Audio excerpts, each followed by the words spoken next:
All right, so we are going to move on with our moving to Orlando segment.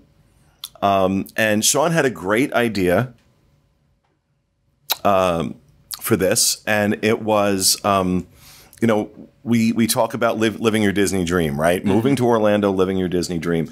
And what things we do as locals that we didn't do as vacationers. You know, we've done shows before and we've talked. Oh, first, before I get into any of that, just a couple of plugs. We just launched the Moving to Orlando Instagram channel this morning, in fact. So on Instagram, just moving the #2 Orlando. We've got some stuff up there, and of course, our Facebook group, Moving to the Magic, is the actual Facebook group. It's the Moving to Orlando, but it's facebook.com/moving to the magic. And Moving to Orlando, our YouTube channel. We would appreciate it if you would go out and subscribe and check out those videos. We've got some great home tours and, of course, our Moving to Orlando show. But we have in the past talked about how moving to Orlando kind of changed your relationship with Disney. Because when you stop, is his mic on? He might be low still. When you vacation here, and Sean in particular, because you talk about it a lot, like you guys, your family, commando, right? I mean, full on. Well, we only did 4 days. Like we never did. We would get in our first day, like in the afternoon, we would do Disney Springs or downtown Disney at that time. So we'd go out to a dinner and then we had 4 straight days of parks and then home. Like that's it. So that's all we had time to do, especially if we wanted to stay on property. That's all we had the money to do. So, you know, now that I live here, I do things a little differently. And I think that was the case for all of us, right? You know, you're obviously not going to move here and do command. I think I did once. A friend was in like early, like right after I moved. A friend was in town and we did that. We did that commando thing. And I was, you know, and again, I'd already been going to the parks for a long time at that point, you know, albeit on vacation, but I just moved down here. And I'm like, I am so glad I don't have to do this anymore. Yeah. Forgot how, I mean, it was fun, but it was exhausting. And that was one of the things I think we all mentioned is like when we were here on vacation, we would always talk about, you know, wouldn't it be nice to just live here and just stroll into Epcot, grab dinner here, grab dinner there. And that's kind of how I experience things now. I mean, when my family's down, yeah, we definitely do the commando thing. Like my mom, my little brother, they come down on vacation for like 3-4 days, maybe a long weekend. And we do it just like we always did it. But in the normal, you know, weekday going to the parks, like that's how I like to really experience it, is just kind of go where the wind takes me. No super, you know, anticipation and trying to make sure I get on Flight of Passage, or I don't need to get my favorite restaurant today. It's just much more go with the flow. No fear of missing out going on, you know? Right, exactly. And, you know, when I think about, like, you know, what do I do now that I didn't do when I was on vacation?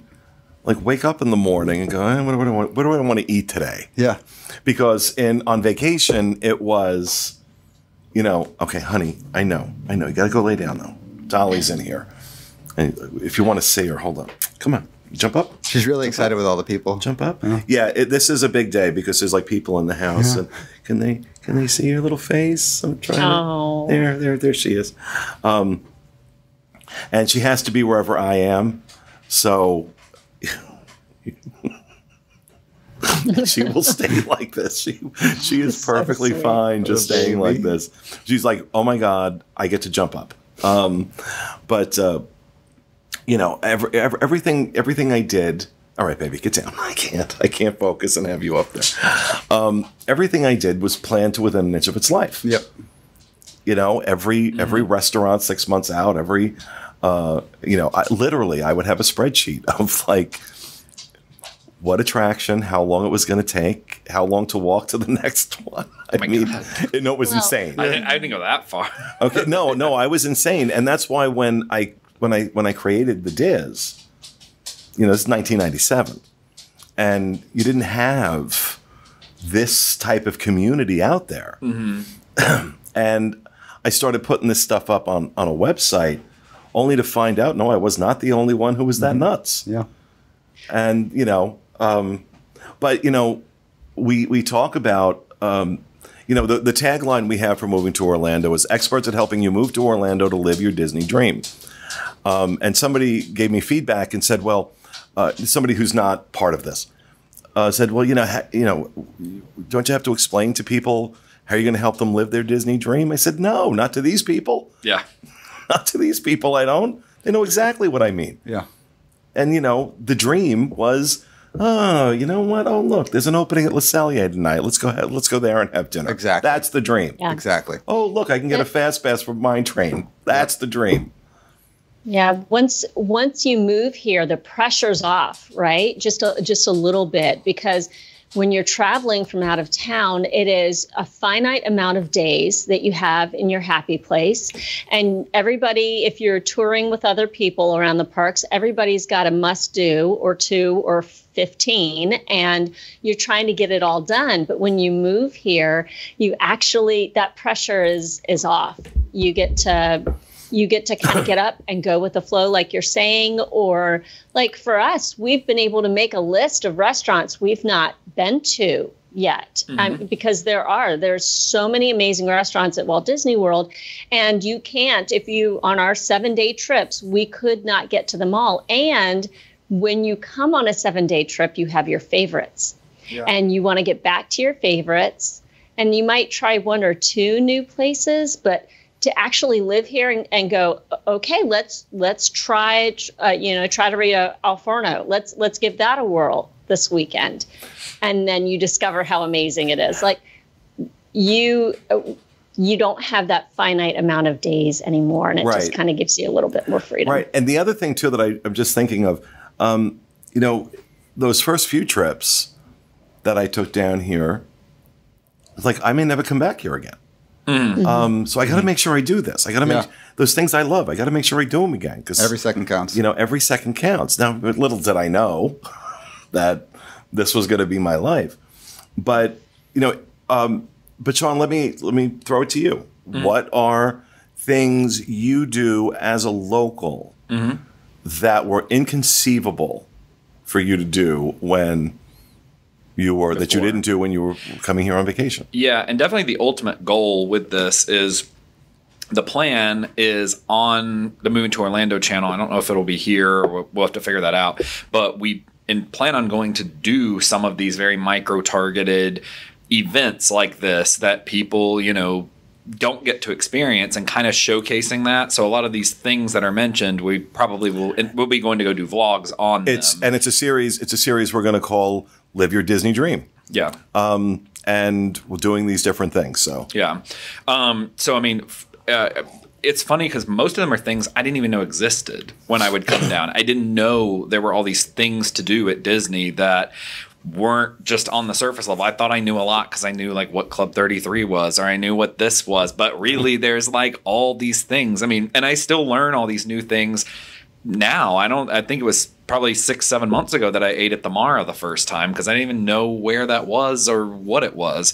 But a big one for me that's become a couple traditions now is Candlelight Processional.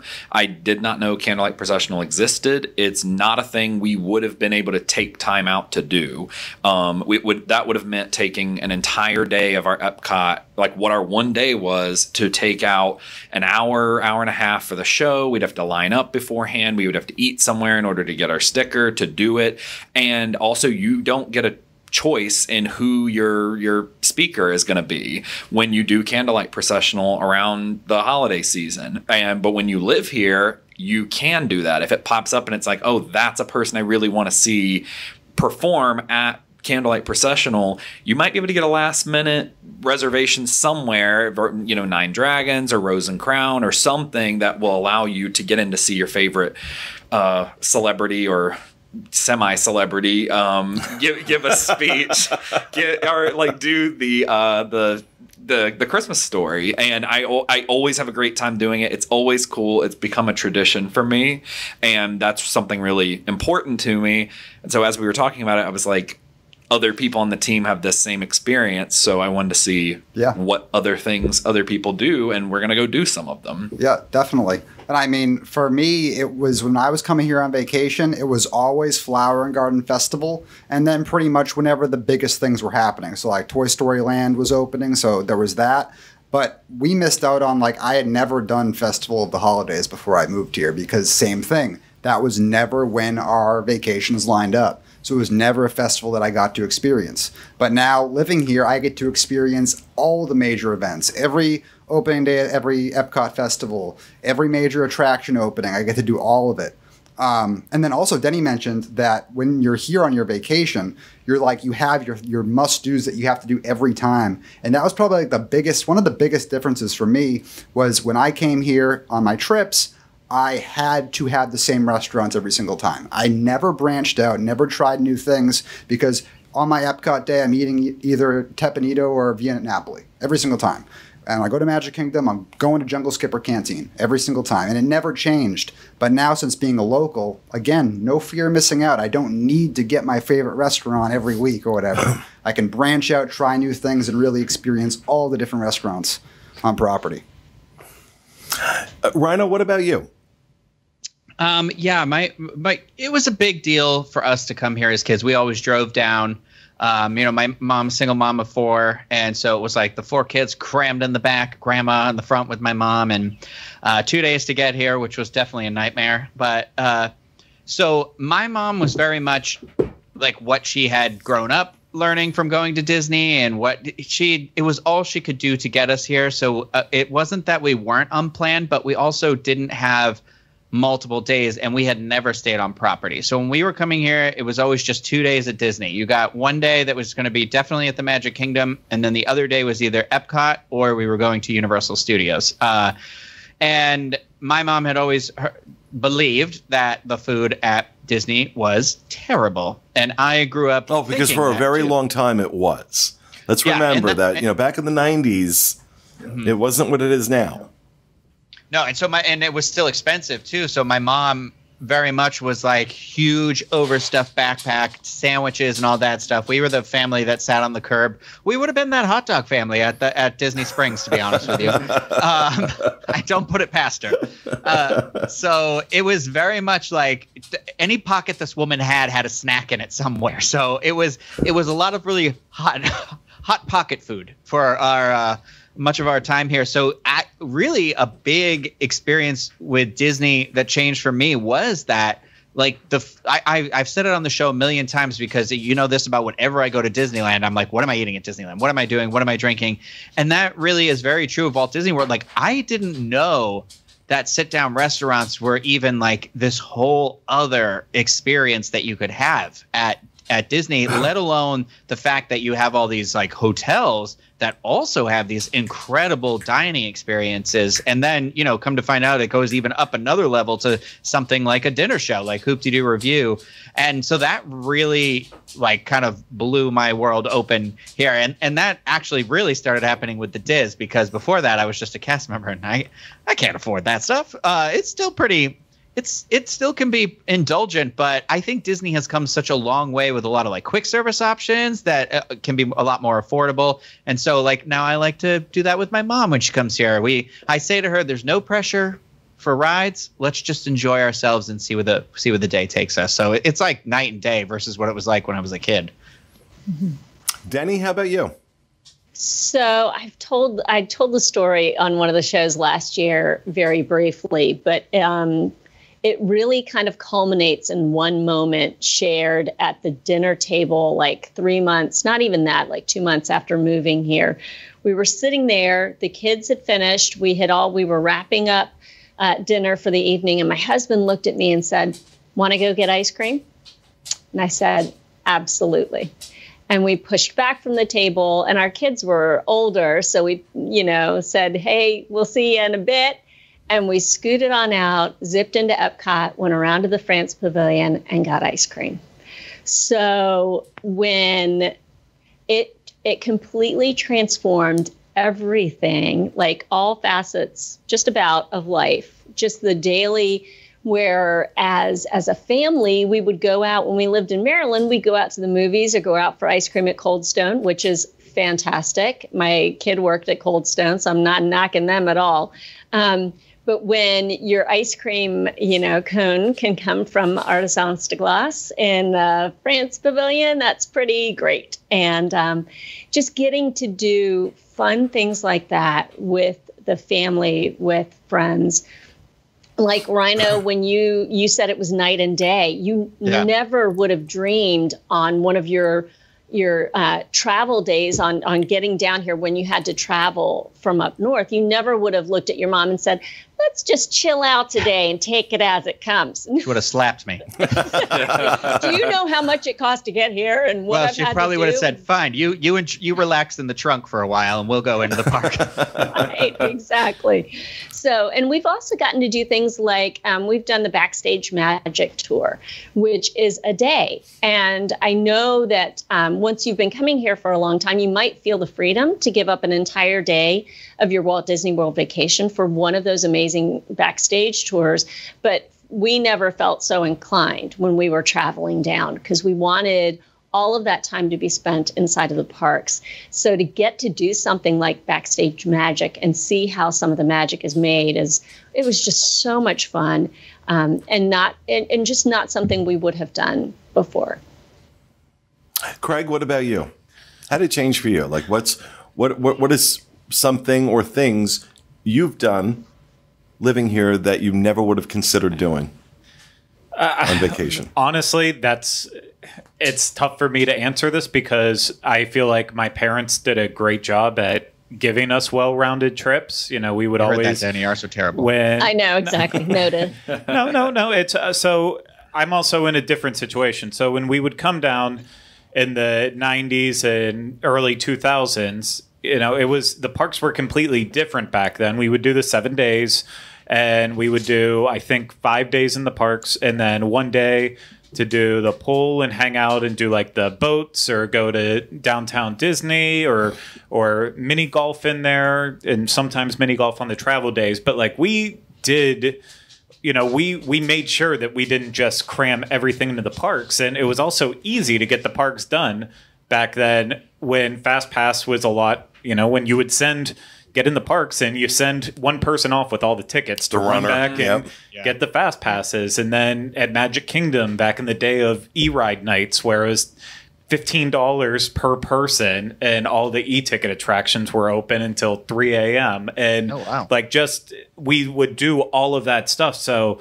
then once my sister moved down here and started doing her college program and professional internship, then that's when we started knocking out all the seasonal stuff because we came and visited her like every 3 months. So got to see Christmas for the first time, Halloween, saw them again, Flower and Garden, Food and Wine. And so by the time I moved here, I had experienced more than I think I actually even do sometimes as a local, because as a local, I'm in the spirit of, as other people have said, it's like I'll walk in for couple hours and then walk out. I mean, I'm there a little bit more stringent now with the parks having to make reservations and stuff. I don't waste my days on those. So I go in from first thing in the morning until they close. But pre all this, it's a couple hours, pop over at night, just do 1 or 2 things and walk out and leave. And that's there's something that is very freeing about that is just absolutely enjoyable. Well, one thing that I want to mention is that, for all of us, not just the people in this room, but anybody spending time watching this, there's a reason you love Disney, right? Otherwise, I say it to people all the time. This is not a vacation destination for us. Yeah. This is a lifestyle. This is a thing. And it's an emotional thing. And we have a very strong attachment to it. And I hear the question all the time, how much is that going to change when I move there? Well, I don't know. I've been here 22 years in April. And I'm not going to say my attachment to Disney hasn't changed. It has. It's still very strong. But it's not what it was when I vacationed here. Part of that, though, for me, is because it became my job.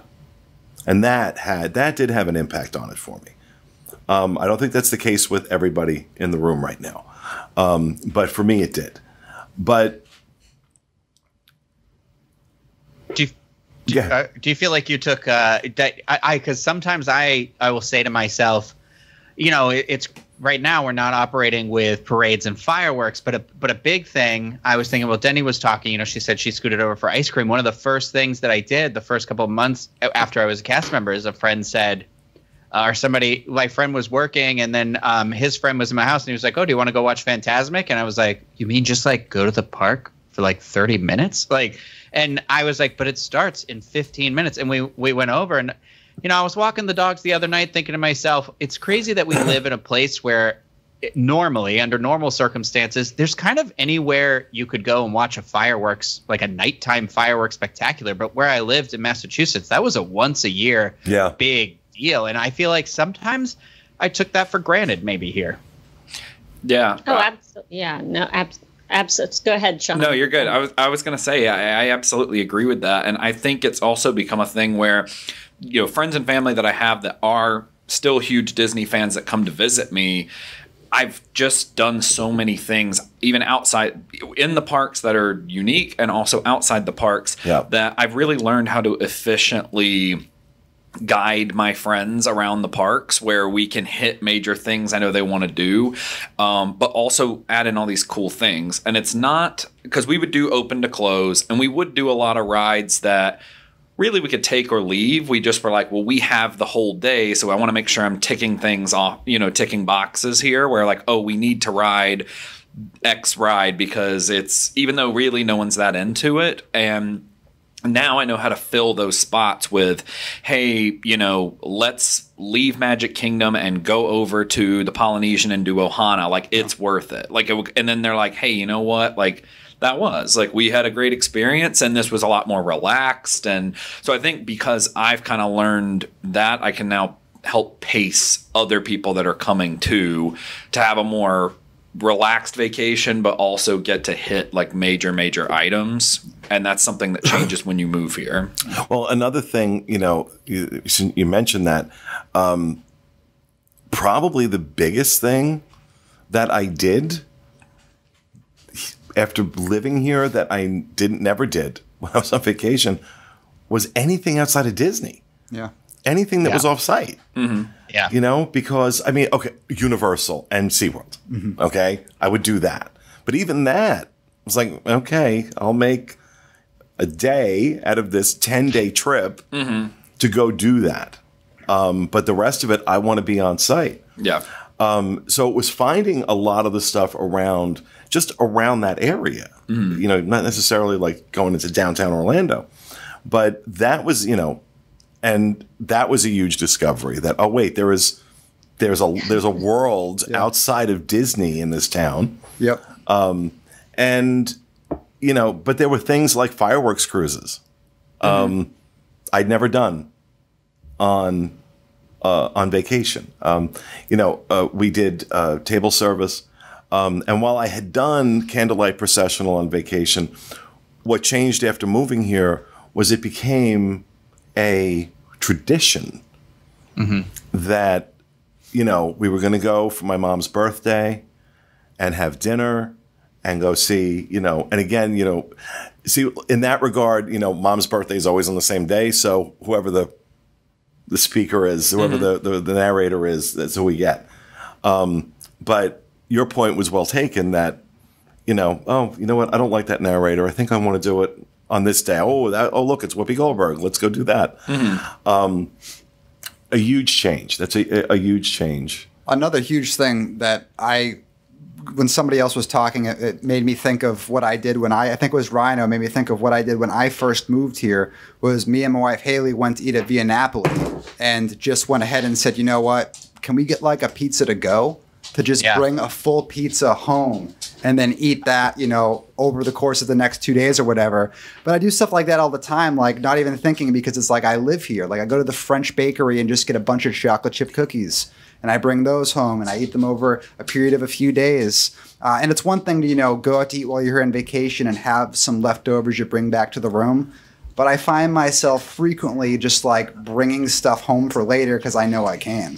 So well, it's like literally what you just said is you savor the park, you know, a little more, and it's a lot less just being forced to kind of like cram that down your throat. You savor it, but and you know, unlike what you guys have said and what Pete said, a big thing that changed for me coming from where I lived was that Orlando and places literally right outside of Disney, not just downtown Orlando, has a pretty diverse.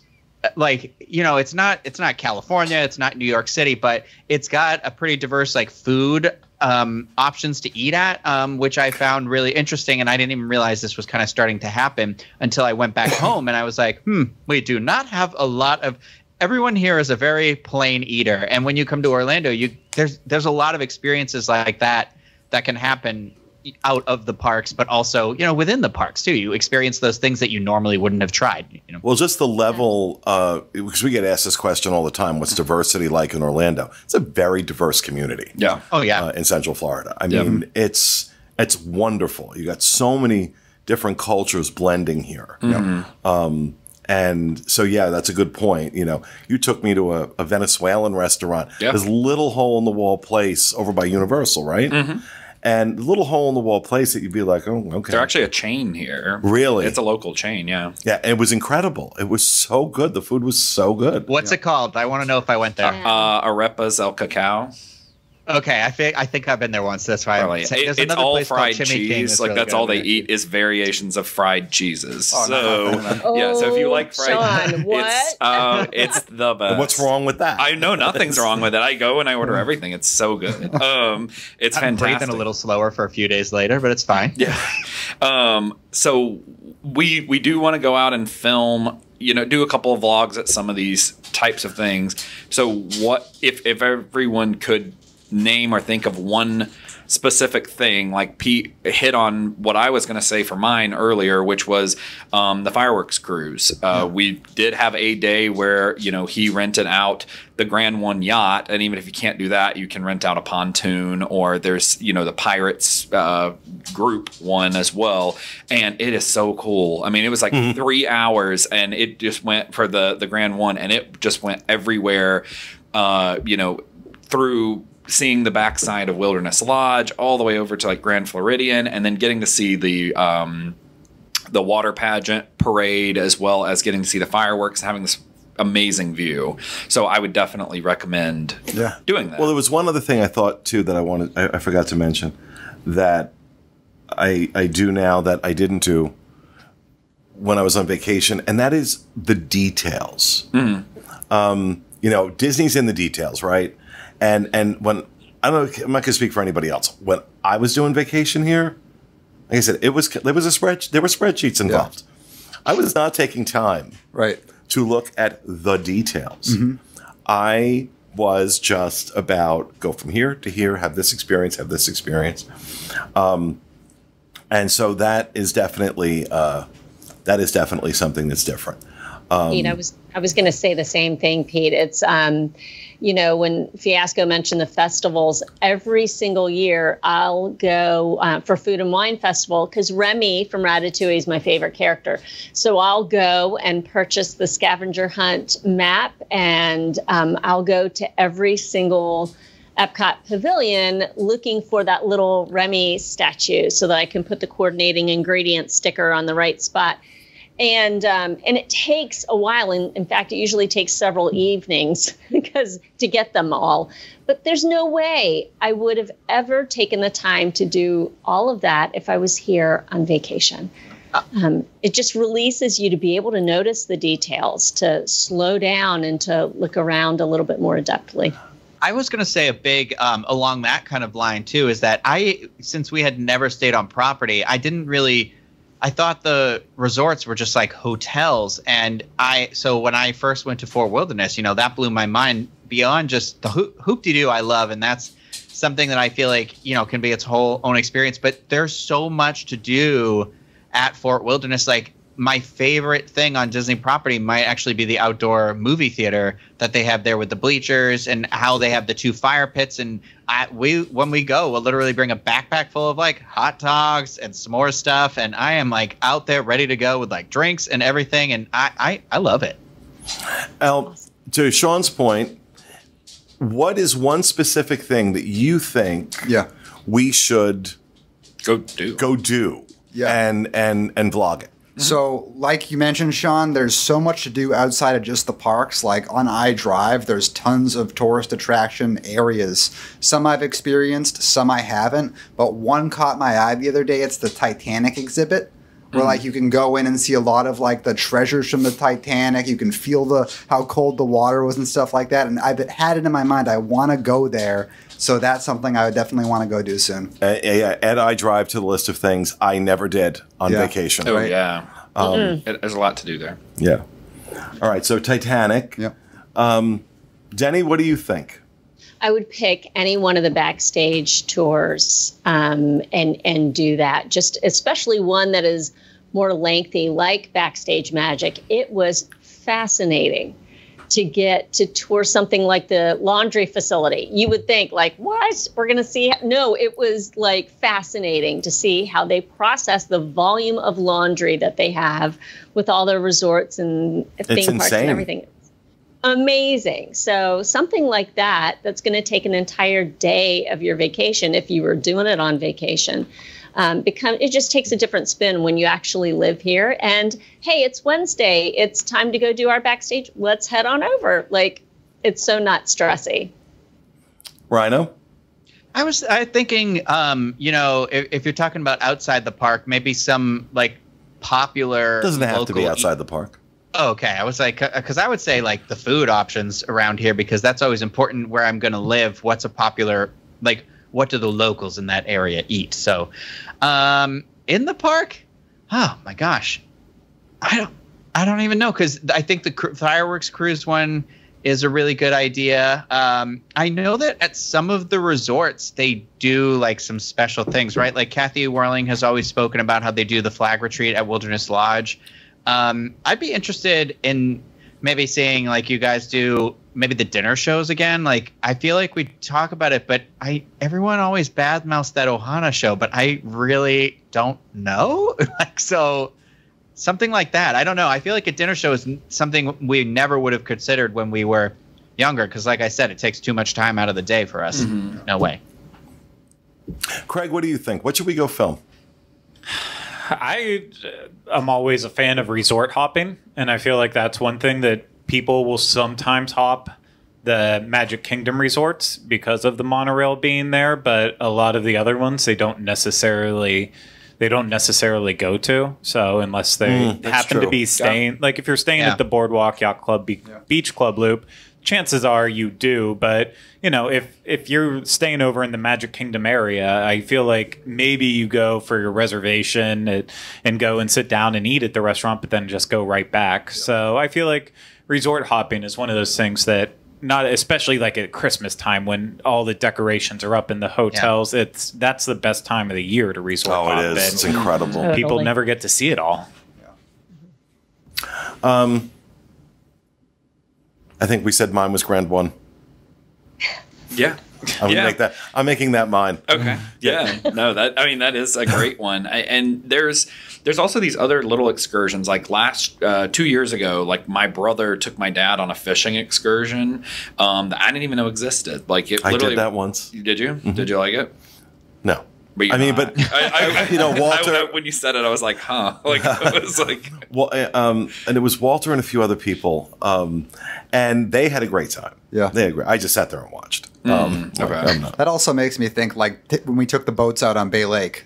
Again, that's something that I had never done and never thought to do. But you can take any of the resorts surrounding Magic Kingdom on Bay Lake. You can take any of. Yeah, but the problem is when you pull a fish out of that water, it's glowing. Okay, it's like. Oh, we didn't fish. That was just when we went out with Mom. Oh, okay. Yeah. Oh, yeah. That was a good time.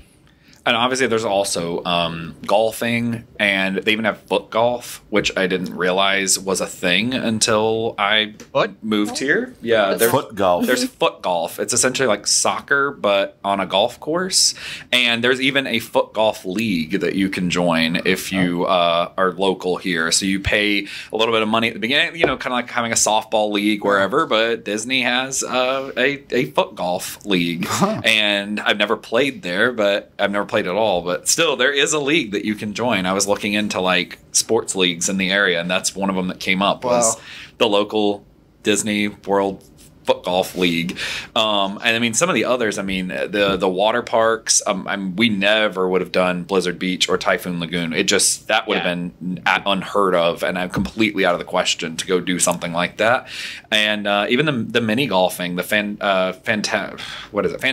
The Fantasia, I keep wanting to say Fantasmic. The Fantasia mini golf is a really cool course. Like, it's really pretty. And then the course on the other side is like a literally miniature golf, because it is like a tiny golf course, and it has like the sand trap thing and the water area and all that. And it's really hard. Like, it's a very difficult mini golf course if you're into that. Yeah. Did anybody else keep track of their Disney vacations before they moved here? Like, this is my 12th time. This is my 13th time. Because I did that. Up until I moved here, I kept an actual tally and knew what trip this was of mine. So my last trip was trip number 26. But since I live here now, obviously I'm not counting every day I go to the parks, because we'd be at trip number 200 at this point. But did anybody else do that? I don't know. Is that a me thing? I know on the Dis boards they do it a lot. Yeah. Like, people have their like trip counter. I'd only come here twice before I moved here, so I don't know. Oh, like, so mine was a short count. Yeah. You guys should go horseback riding.